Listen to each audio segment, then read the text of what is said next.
Hey, tubers and tubettes. It's raining here in California. If you don't know who I am, my name is David Dixon, and I live in Northern California, and I love it. I love California. It's actually really nice because I'm off today and it's raining, so got a little lunch appointment with a family, but it's nice. I just went down, picked up my W-2 at the office, talked to the owner of the company for a while.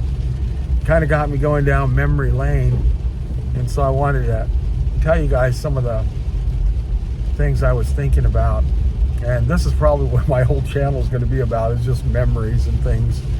So I remember as a kid, my dad was an alcoholic. He was over 20 years in the Marine Corps. He was in Korea, and he was also in Vietnam twice. I always remember he volunteered for Vietnam the first time. And he was just a gung-ho Marine. He loved being a Marine. He loved being associated with the Marines. But I remember that when he got out of the military, he didn't have anything to do. He wasn't a gunnery sergeant anymore. In the Marine Corps, he was a gunnery sergeant. Well, he used to always tell me that that's one step below God. So that's how it was in the Marine Corps. And he was an old school gunnery sergeant. I remember him telling me one time when the Marine Corps had to stop hitting people in the face. They would actually just smack you upside the head.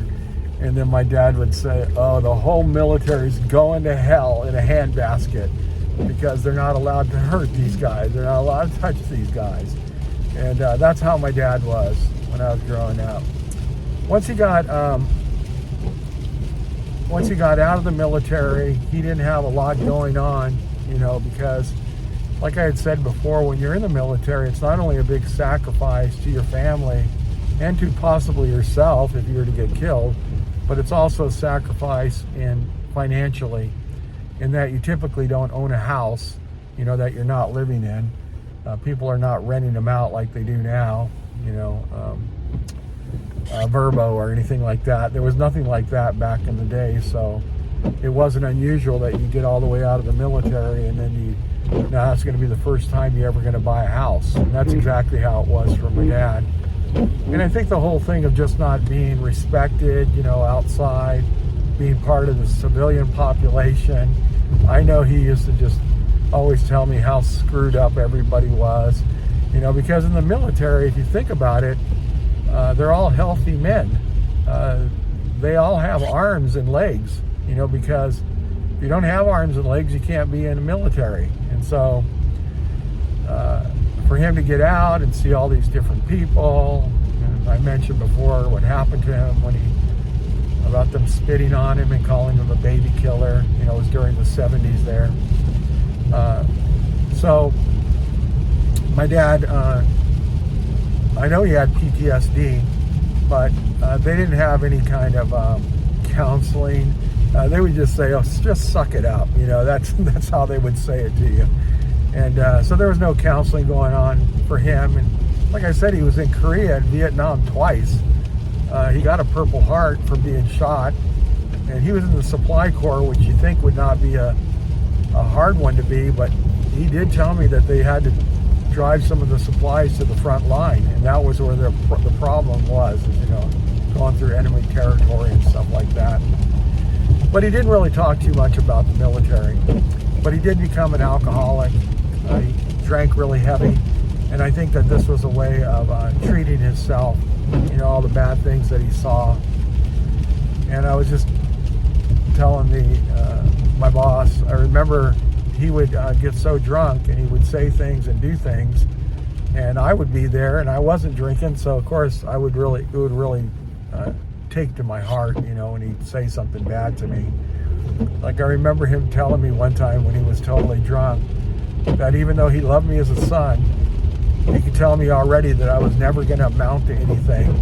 And I think he meant that because I wasn't in the Marine Corps. That's what he thought. And but it hurt me, it really pained me. And I've always told people that was my first motivational speech. And my goal after that was not to be like my dad, to become successful in life and not be like my dad. So my dad used to drink in excess, and I remember him, it was very common where we lived in Barstow that he would go to the local bar called the Barn, and he would drink there.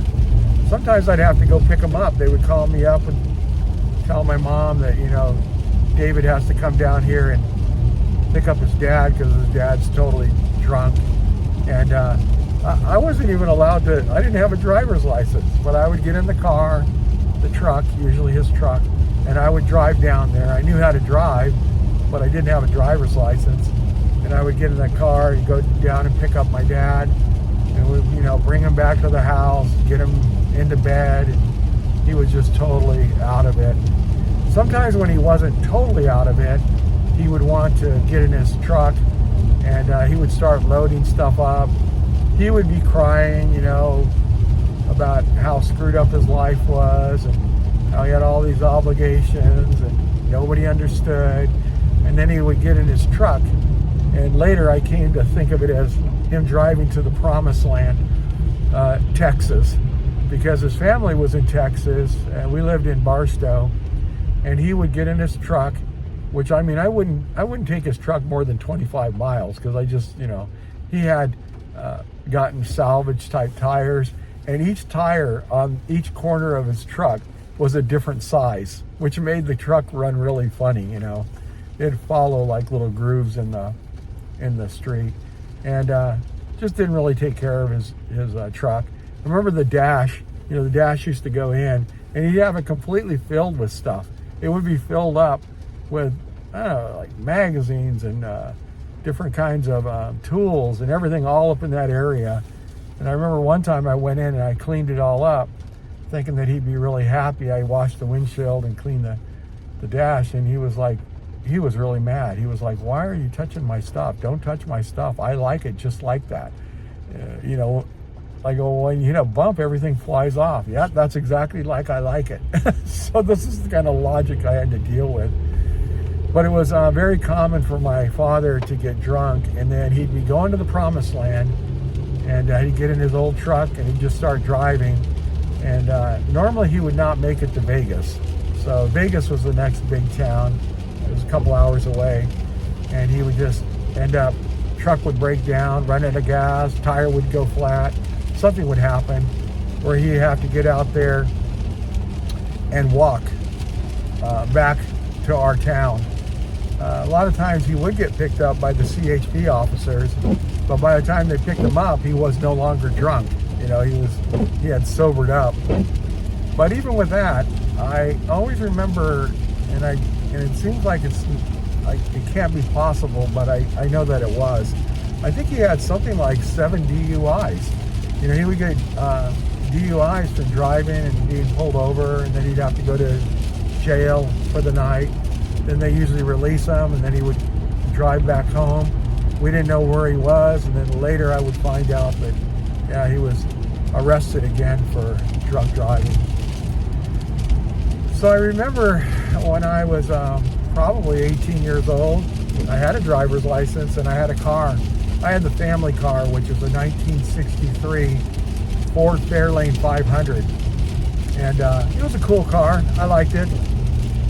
Kind of like the predecessor to the Mustang. And so I would get in there with my buddies. And one time I remember we were driving around out in Newberry Springs, and we had a case of beer in the back, and we were all drinking a beer. So I was going down that same road as my dad, in terms of drinking. And we got pulled over by a CHP officer out on a rural road. And he actually didn't give me a ticket, which is weird because we had open containers and we had a case back there. But what he did do is he said, "You guys need to put that case of beer in the back of my patrol car," which we did. "Empty out all of your beer cans," which we did. And put the beer cans in the trunk, not in our the compartment we were sitting. So we did that too.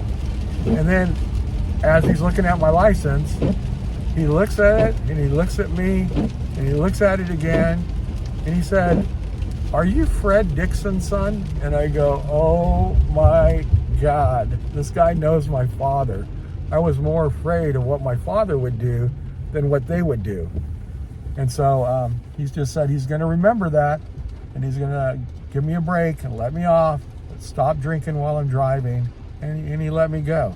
Now, in today's society, there's no way that would happen, because what if the drunk driver gets, I wasn't drunk, but what if I got into an accident and I just left a patrol car?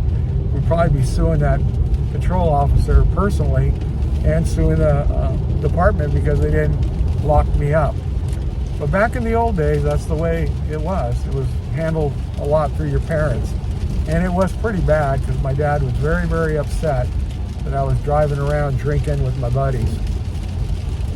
Even though he was an alcoholic, that never really remembered, what happened the next day. Just like his little motivational speech to me about never amounting to anything, I did talk to him about that the next day, because it really hurt my feelings. And he had no idea that he had said that. He's like, "I would not say that. That's not something I would say. I think you're going to do really good in life," and all this. But he did say it, and I consider that my first motivational speech. So anyway, that's just some thoughts. I don't mean to be negative about my dad, because he had a lot of positive things for it. But growing up with an alcoholic, it's not fun. And that's really why I don't drink. I used to drink when I was in the Navy, but once I started having children, I stopped drinking. And even my wife noticed, and I would just tell everybody I don't drink. And so I didn't want to be that person that might say something that's hurtful to my kids, and it would stick with them like it did with me, forever. So that's a little bit about my story. And I think I'm saving a lot of money not going to a therapist, and I'm just talking to you guys. So thank you for listening, and I appreciate you guys. And have a good day. We're going to have a great day, even though it's raining. It's going to be nice. We'll be able to see family at lunchtime. And I'll look forward to my next video. Thank you much, and have a great day.